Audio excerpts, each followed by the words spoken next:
I Welcome to the Pursuit of Truth. I'm not sure if I'm ever going to post this one. Well, I want to record it now. Well, it's still fresh. On the 17th of April 2024, my mum passed away. A sudden. She was 75. And to me, the best mum I could have ever wanted or had. I have such great memories, and the thing that going through this grief process of the pain, the loss, the missing. I don't handle goodbye as well as it is. The what ifs, that's what really gets me. That, did we miss signs that if we'd acted upon that could have given her a chance, or she neglected signs that, she didn't like going to the doctor and stuff, so. And then it made me think about life and death, obviously. I don't know, I thought I did a Pursuit of Truth. I was going to do one about this documentary I saw. I think it was called Afterlife. I'm sure I did it, but I looked through yesterday or the day before through the Pursuit of Truth. I couldn't find it unless I put it under a different title. There's this documentary I saw, and when I was watching it, it was making me think, well, death doesn't seem such a bad thing, because I know it was very Christian orientated. I swear I made this Pursuit of Truth. And it's talking about, people going through the white tunnel, their experiences of love, that was a feeling that all of them described, where there were differences, mostly Western, and feeling, the God of love, and that going into love, like euphoric. And when I was watching that, it made me think about, wow, that doesn't seem so bad, is it? To feel that feeling of love and all around you. But then when you're actually going through it, it just feels so like that moment from when someone is alive and the second it's gone, it's just an empty shell. It's just so unjarring, and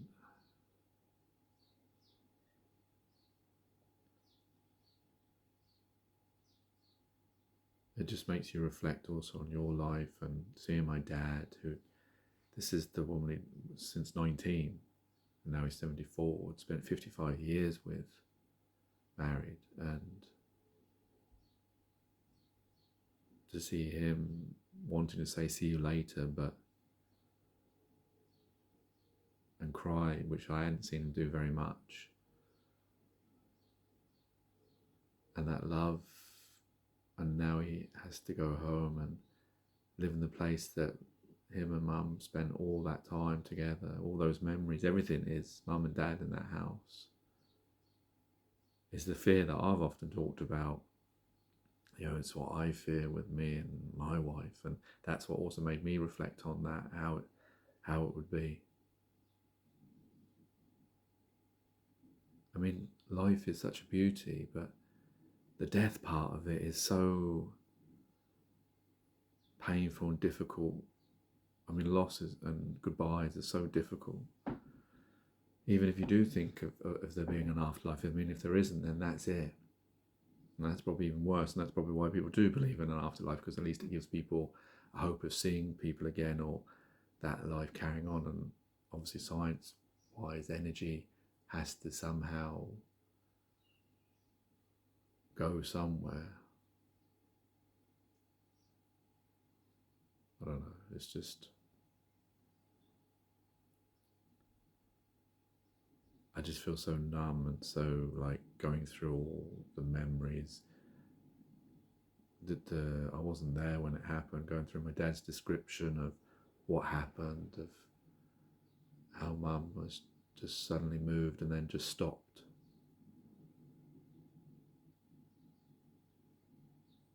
I mean, at least she didn't feel any pain or anything like that, but it's just, it doesn't sort of negate the thing is that now she's no more. Her whole life, all the worries, this is what makes me think, all the worries that you had, all the things, that's it now, it's gone. They were all for naught, because we only have a finite amount of time, and we never know when that time is going to end. Sudden or not sudden, death is death. And there's no preparation for that, because the only preparation is experience.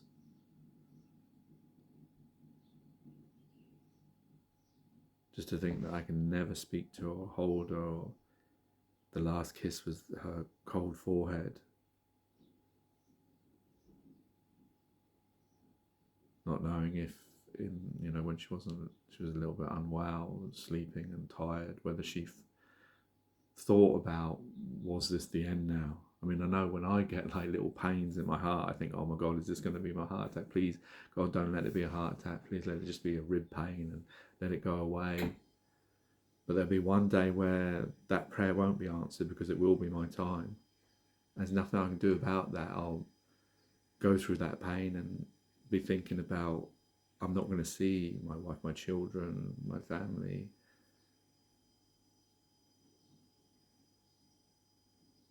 The pain they're going to have to go through with me not being there, that also hurts me, because that's why, like my dad said, he was never sure which would be best, him to go first or her. And I also think of that as well, because they're both terrible, isn't it? To be the one who survives means you experience the pain of that loss. And I don't know if that's worse, but if you go first, then you leave the other person with that pain.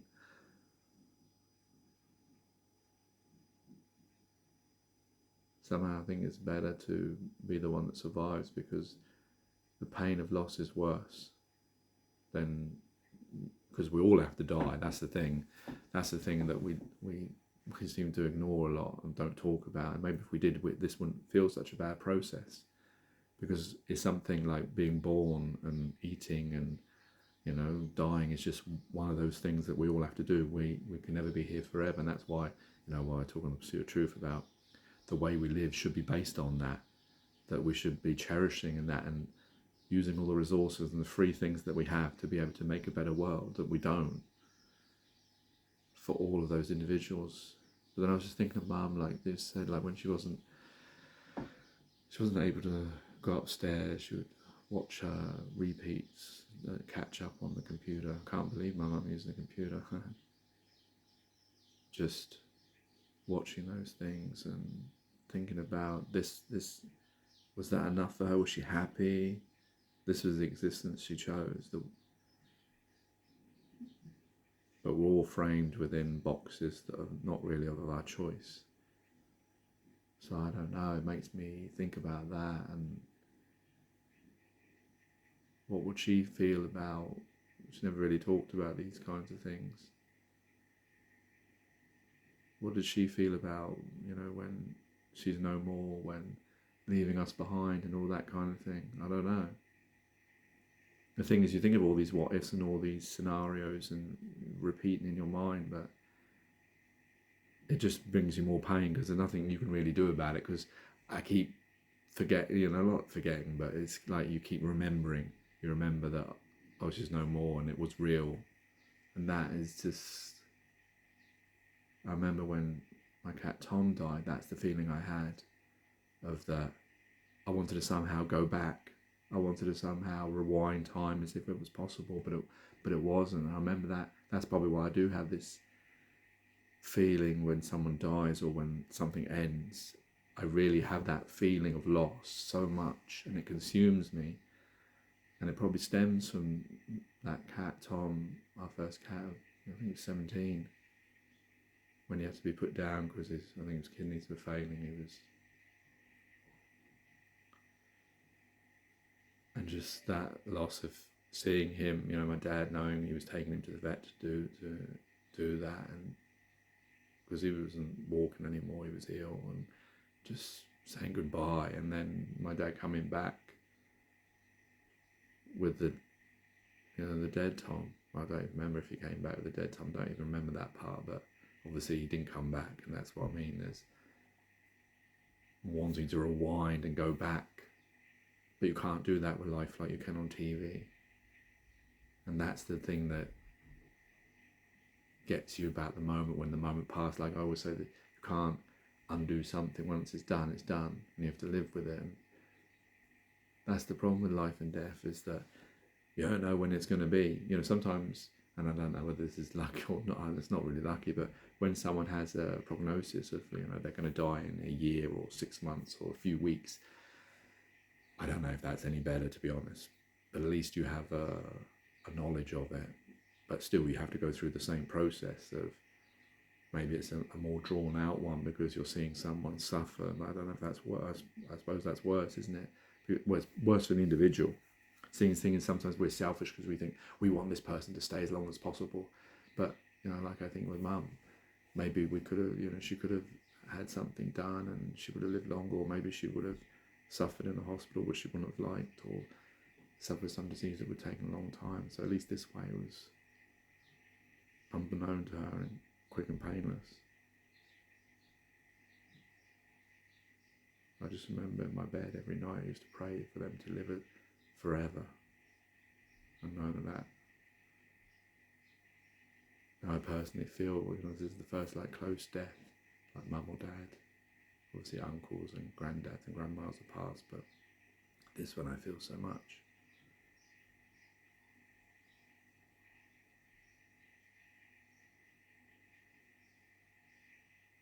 I guess that's why we have to grab onto life while it's still there, because you never know when it's not going to be. And the thing is, we always say that, and we all know that, but we never do it because we forget about it and then just carry on and waste our lives away and waste our existence and allow the suffering that I talk about on these things to always happen.